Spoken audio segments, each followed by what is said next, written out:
Hello everybody, it's Rebecca here. Thanks for joining me for another Sims 4 speed build.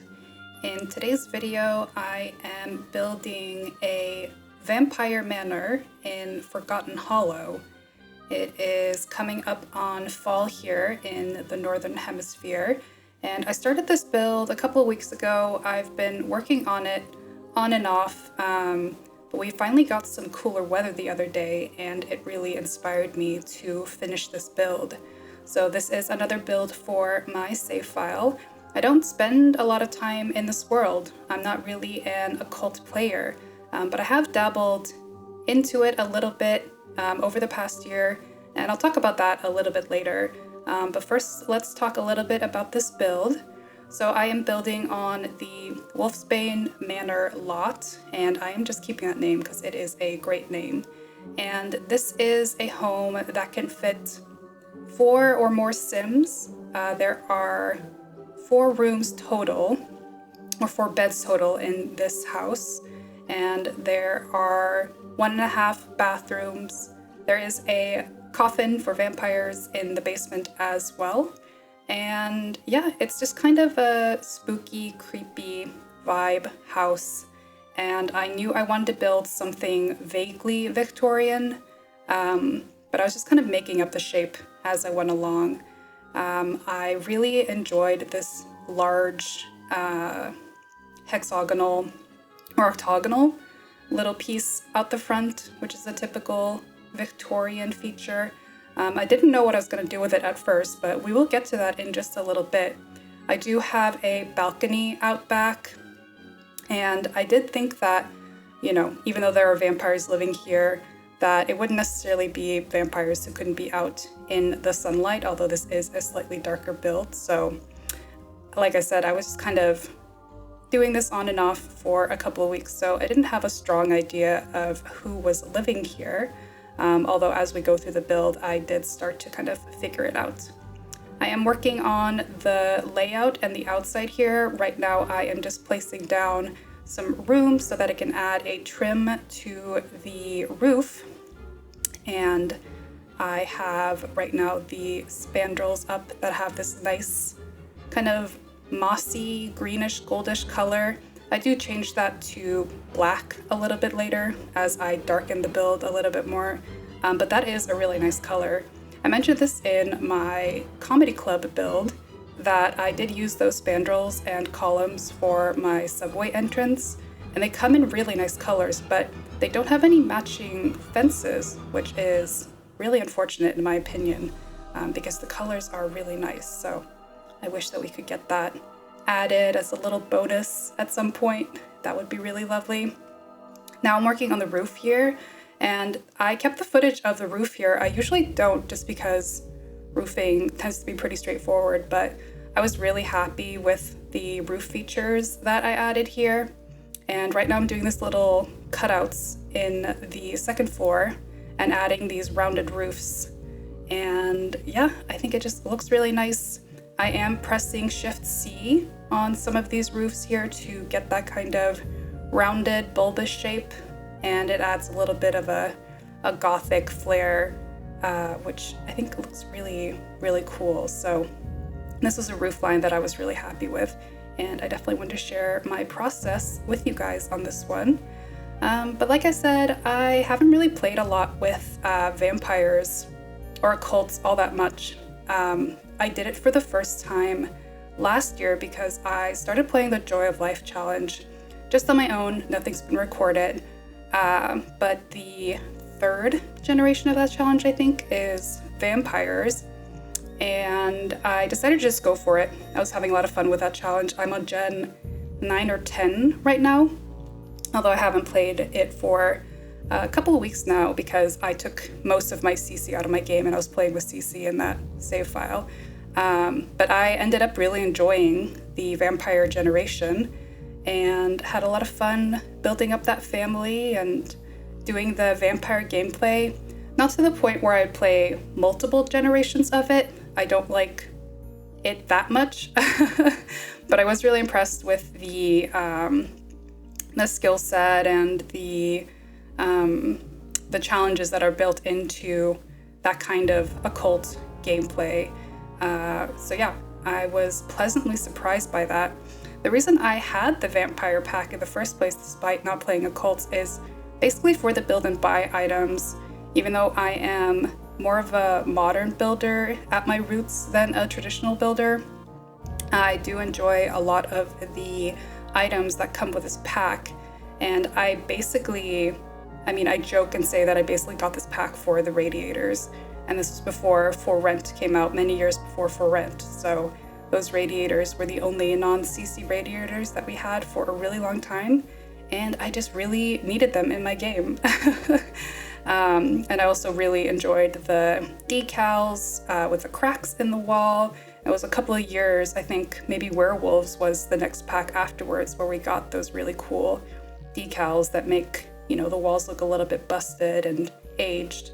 And I also really like the vines that we will also be putting on the side of this home.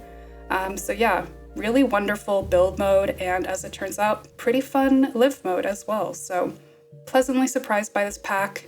That being said, I still don't build that often in this world.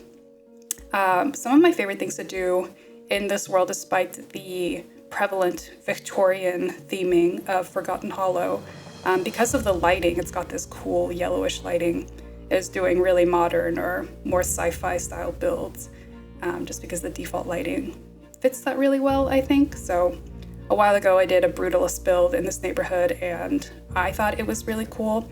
And actually, when I had decided that I was going to do a save file, I actually wanted Forgotten Hollow to be like a full-on brutalist world, and I thought it'd be really cool to have like modern vampires who live in like big brutalist homes.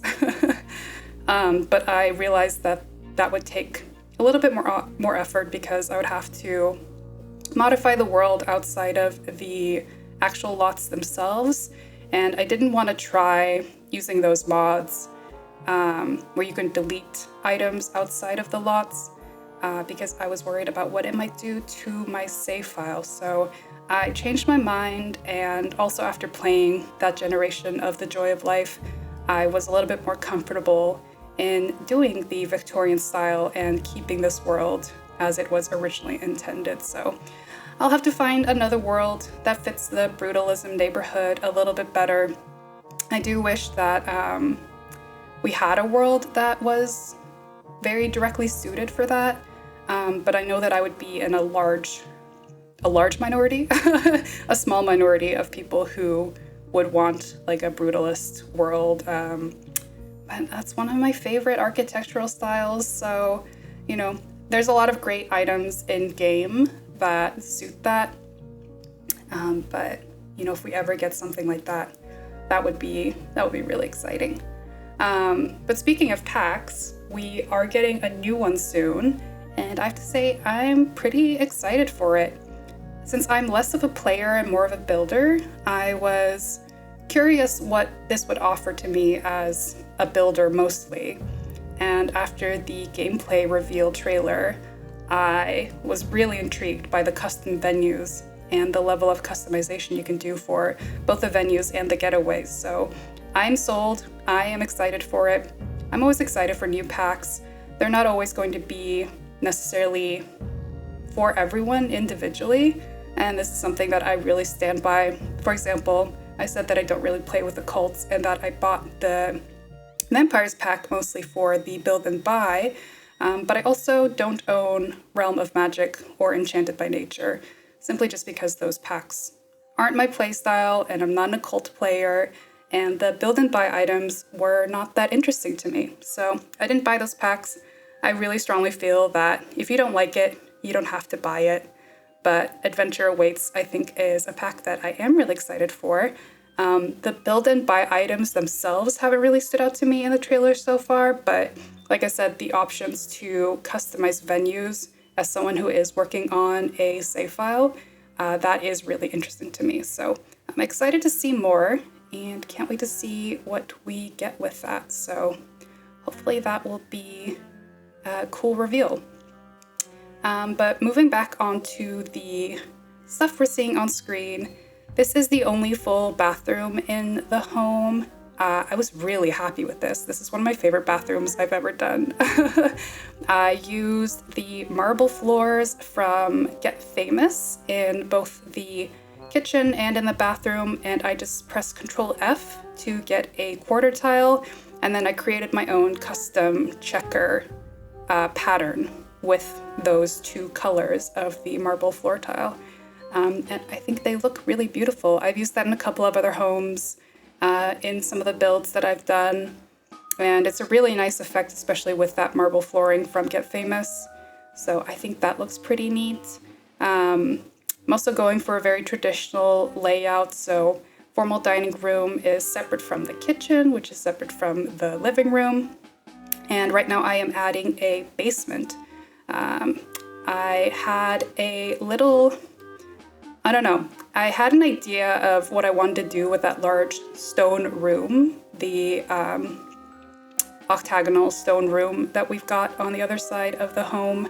But then I decided I needed a basement for the vampire coffin, and then I thought I could create a little tunnel that connected the basement to that other big room. And I wasn't really sure what I wanted to do with it, but here I am creating a little cutout for that room, and I come up with something that I think looks really cool, and it serves absolutely no function, but it could be really fun for storytelling ideas. So here I am adding this little tunnel, and then I'll add a hallway around this cutout here, and then I am using the really cool greenhouse windows that we got from Life and Death, so that you have a view into this room. And then I'm adding a pool, just to add a water feature. And I make the pool water that pinky color that we have in the base game. And then off camera, I added a light that turns it into like a glowing red. I used the sphere from my wedding stories. So you have this glowing red bulb that you'll see a little bit later in the video and in the screenshots. So it looks kind of dark magic-y, which I like, and I'm not really familiar with any vampire lore at all. But like I said, I think it could be a cool storytelling element. It definitely has dark vibes, although I think the rest of this home is quite optimistic and cheerful.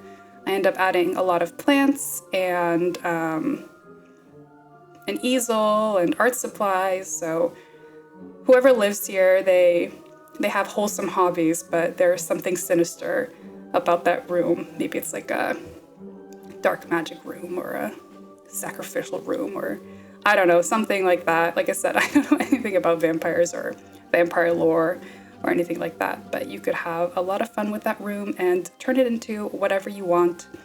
This living room here is turning increasingly green. Like I said, I added a lot of plants, and I decided that whoever lives here maybe dabbles into herbology or herbalism. I guess that's what it is. I, like many other people, often get the Harry Potter class confused with the skill set in The Sims 4. So whatever that's called, herbalism. So I am adding some planter boxes and planters outside.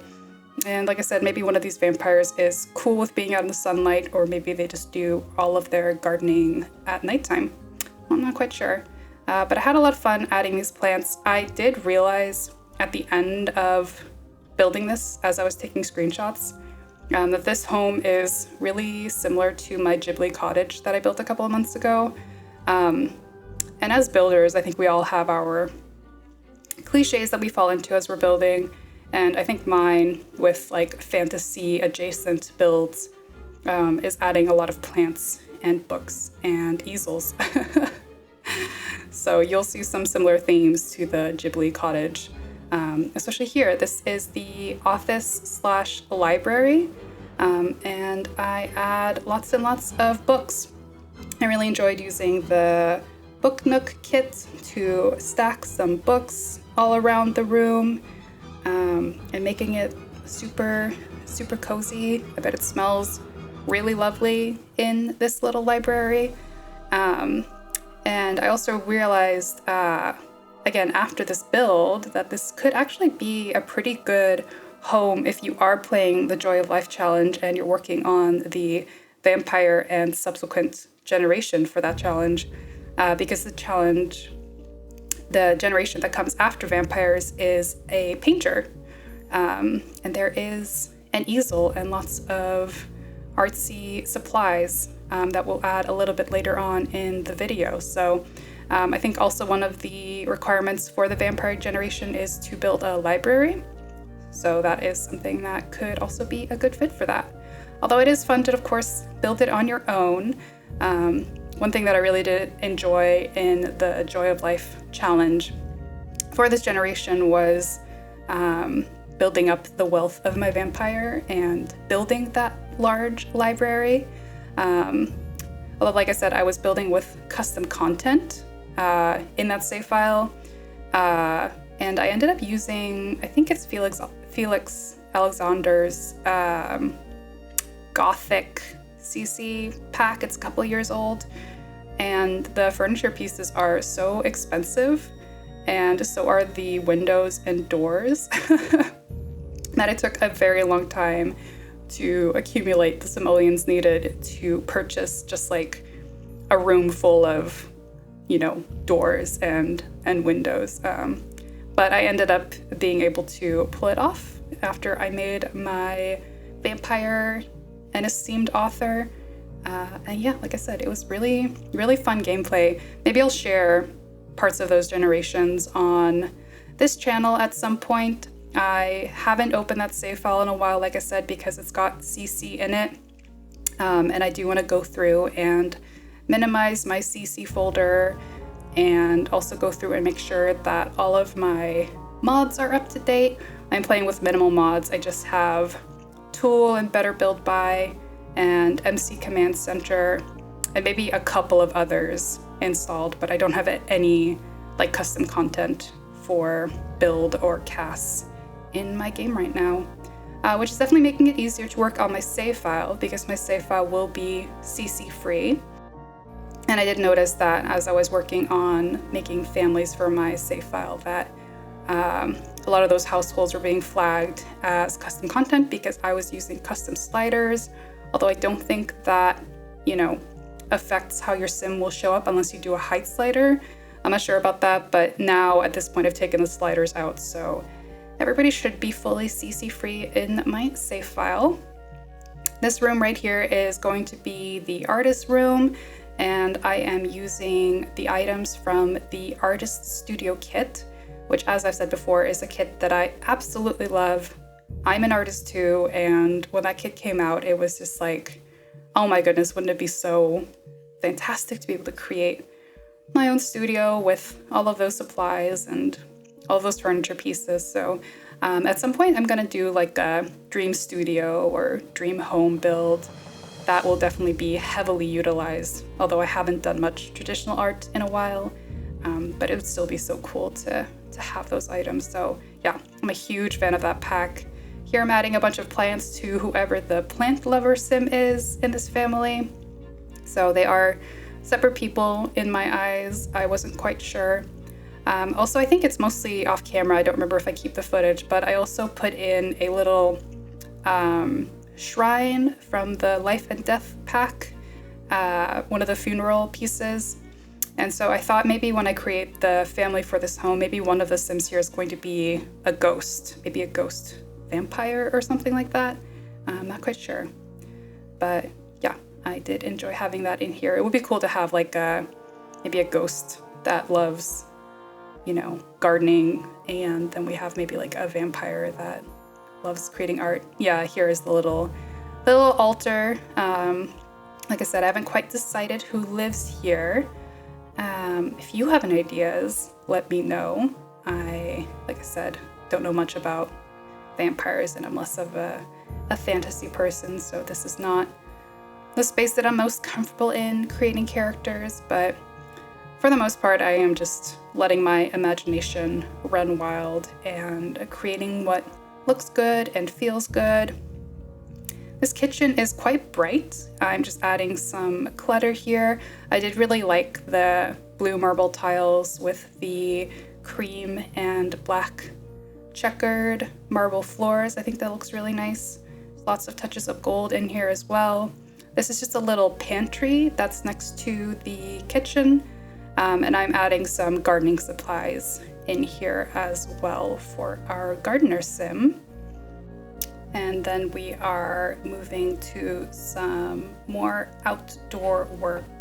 I'm just adding a little path to a fountain that I've placed next to the large round room. And I am using the train paint to just tone that down a little bit. Here I'm adding some bushes around the foundation. And I wasn't quite happy with how saturated those greens are. I wish we had a version of those hedges that were a little bit less saturated and maybe a little bit more yellowy, but I decided not to use too many of those. And then we are adding some rocks around the place just to add a little bit more texture. There's not a tremendous amount of landscaping in this build, and I'm just using a lot of the same pieces over and over again. One thing I struggled with was making this raised part of the lot look good. So I'm just sinking some of those rocks into the ground using tool mod to kind of hide the edges of this slope. And I imagine this is a slope that would have been added maybe later for a car. I did laugh while I was thinking about the Sims that would live here. Maybe 200 years ago or however old this house is, and imagining them like parking their horse buggy on a slope like that and it rolling back down onto the road. That's what I was thinking about as I was putting this part of the home together. But yeah, just adding a lot of rocks around the place to fill in some of the gaps. As you can see, they don't really have a yard, they just have the little space behind the house for the gardening.